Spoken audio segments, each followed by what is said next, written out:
there's a new generation of women who are now coming online. The communication revolution is moving quite rapidly, so women who have never before had access are starting to.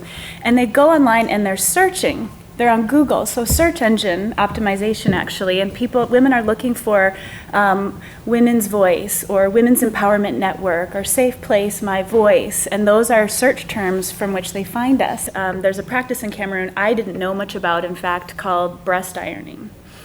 And women of our network started talking about it, and what's this? And it turns out it's a practice that affects 3 to 4 million girls in Cameroon, and mothers and grandmothers will often heat up hot stones or coconut shells and pulverize the breast tissue of their young daughters. They're often doing that in an attempt to protect them from the high rates of sexual violence that exist in their communities. But it is incredibly silent, incredibly taboo, even across West Africa and Cameroon. Women don't even talk about it in hair salons or getting water. It's silent. So one woman in particular started coming on and talking about her story, where she had peeped through the keyhole and she heard the groaning of her sister, her grandmother, with a pestle pressing her sister. And she was so betrayed, the trust, seeing her grandmother do that. And then the next day her grandmother came to said to her, "Take off your shirt." And she said no.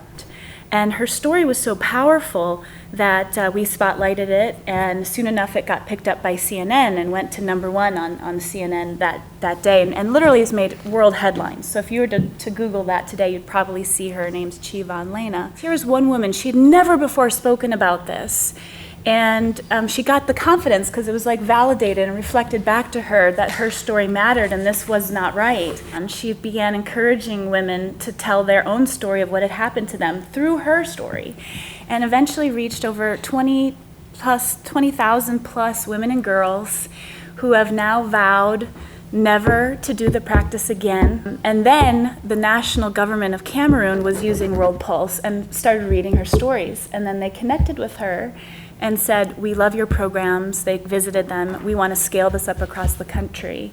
And they say they're hoping within 5 years that practice will be eradicated. So when they come online and they experience the power of getting literally just a comment, they change internally, and then they want to share that with they're actually quite angry. They're pissed that their sisters and other women don't have access to what they have. And so they actually start training other women in their communities and helping them get email accounts and helping them come online. So we see that ripple effect. And it's something that any of you can contribute to. It might seem very little, but you can pop onto World Pulse, and within a matter of minutes you can click on the stories, and if you like a story, you can leave a comment and say, "You go," or "I believe in you," or connect to her. And you wouldn't even believe what it could do. I mean, women fall off their chairs and say, "I've never before, felt seen like this."